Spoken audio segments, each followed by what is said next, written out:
J'ai entendu une émission de Brigitte Lahaie que je suis, Ouais. vous êtes amie Oui, tout à fait. Brigitte. Il y a une polémique en ce moment qui se voit sur le forum. C'est pour le droit au secret par rapport aux gens qui sont séropositifs. Oui. Jusqu'où, vous pensez que garder le secret est crédible?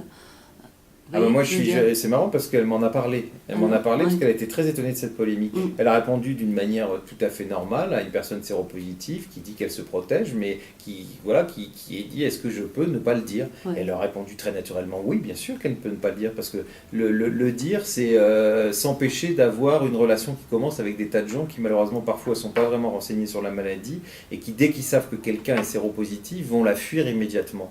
Et donc rien ne doit obliger un séropositif à le dire. Si elle a des rapports protégés, je ne vois pas en quoi elle devrait dire sa séropositivité, sauf qu'évidemment au bout d'un moment, quand l'histoire avance, bien sûr qu'il y a un moment il faut le dire, mais le dire au début, personne ne doit être obligé. Je comprends, mais imaginez par exemple qu'il y a un accident.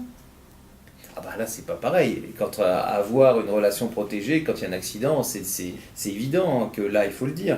D'ailleurs c'est intéressant de dire ça, parce qu'il y a aussi parfois des gens qui ont des relations non protégées avec des personnes séropositives et après qui vont leur reprocher. Moi je pense qu'on peut pas faire peser sur les personnes séropositives la prévention, c'est tout le monde. Tout le monde est potentiellement séropositif. Donc deux personnes qui couchent ensemble, à partir du moment où il n'y a pas eu des mensonges, qu'on n'a pas montré des faux tests, etc., et qui ne se préservent pas, elles sont toutes les deux au même niveau. Et il n'y en a pas une qui doit porter la prévention. Donc ça veut dire que vous êtes pour la responsabilité de chacun. Commune, de chacun. Ben oui. Mais sinon, il n'y a plus de relations sexuelles entre les gens. Et en plus, si on fait peser ça sur simplement les séropositifs, la prévention va disparaître. Parce que ça veut dire quoi? Les gens qui risquent donc d'être punis si la personne est contaminée. Ben, qu'est-ce qu'ils vont faire? La plupart des gens qui savent, qui se doutent qu'ils sont séropositifs, ils vont jamais aller se faire dépister. Comme ça, si le lendemain, ils ont un procès ou je sais pas quoi, ils diront « mais moi je savais pas ».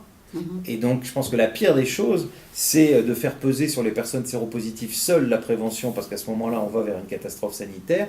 Et puis, en même temps, par contre, sur le secret, c'est la personne qui décide si elle le dit ou si elle ne le dit pas, à partir du moment où, bien sûr, elle ne met pas la vie de l'autre personne en danger. Si la personne lui demande, en plus, elles ont des rapports toutes les deux non protégés, alors qu'elle a demandé à l'autre personne, qu'elle a moi-même montré des tests, et que l'allemand, là, c'est autre chose. Là, il y a mensonge, ça n'a rien à voir. Si c'est deux personnes qui couchent ensemble sans rien se dire, elles sont toutes les deux responsables. Donc, personne ne peut être plus incriminé que l'autre.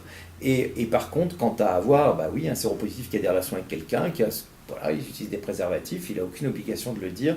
Je pense que ça, c'est vrai, moi je comprends, pour moi c'est plus facile parce que les gens le savent, mais pour d'autres, c'est très difficile de dire. En général, vous avez beaucoup de gens qui, dès qu'ils savent qu'une personne est séropositive, s'en vont. Donc ça ne peut même pas leur permettre de... Je veux dire, une personne séropositive qui le dirait dès le premier jour qu'elle rencontre quelqu'un, c'est à plus de la moitié des chances s'empêcher de vivre des histoires d'amour. Et ce serait pas possible une société comme ça. C'est-à-dire à ce moment-là, il faut mettre les séropositifs dans des camps, et puis voilà quoi. Parce que les affiches qui sont dans le bureau, c'est je suis séropositif, je le dis, je n'ai pas à me cacher, j'assume et... oui, mais le problème, si c'était si simple, si c'était si simple d'être séropositif, tout le monde le dirait, personne ne le dit. Tous les gens ont la trouille, parce que les gens qui disent leur séropositivité, il y a une enquête 2005 de SIDA Info Service, 50% des gens qui ont dit sur leur boulot qu'ils étaient séropositifs ont perdu leur boulot dans les 6 mois. On sait que quand vous le dites, 50% des séropositifs ne disent même pas leurs proches, tellement ils ont la trouille.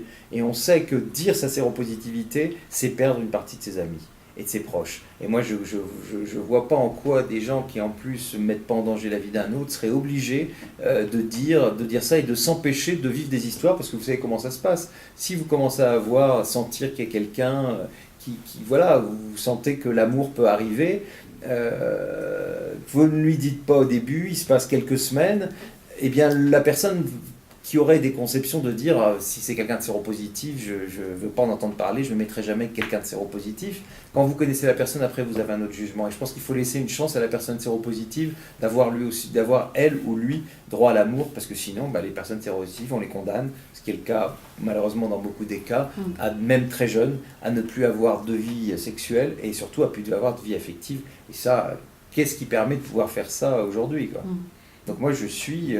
bien sûr pour la liberté que la personne ne dise pas Sauf bien sûr, à partir du moment après c'est une relation établie, qu'il faut en plus arrêter la capote ou le truc, là bien sûr ça me paraît normal. Mais au début, voilà, puis une personne qui, hormis, voilà, s'il y a une rupture de préservatif, de toute façon s'il y a une rupture de préservatif, c'est chacun de se dire, quelqu'un que vous ne connaissez pas, il faut de toute façon aller aux urgences des hôpitaux et dire j'ai eu une relation, la capote a lâché, docteur, qu'est-ce que vous en pensez? En France, les services d'urgence sont formés à ça. Et ils vont vous dire, mademoiselle, bah oui, elle a pris un risque, je vais vous donner un traitement pendant un mois. Ou non, ce que vous avez fait, il n'y a pas de risque, et ils vont vous laisser repartir. Mais de toute façon, une personne qui aujourd'hui est intantinée, informée, et a une relation sexuelle, comme ça, avec quelqu'un qu'elle ne connaît pas, et qui se passe un événement comme ça, au-delà de même la parole que dit l'autre personne, qui peut aussi mentir, il faut aller aux urgences des hôpitaux et là, le médecin va juger en fonction de ce que vous racontez, s'il faut ou pas vous mettre sous ce traitement. Et c'est pas drôle d'avoir certains traitements pendant un mois, mais c'est quand vous le vivez au quotidien depuis des années et des années, croyez-moi, un mois, c'est pour éviter d'être séropositif, c'est rien à côté d'être une vie entière séropositive.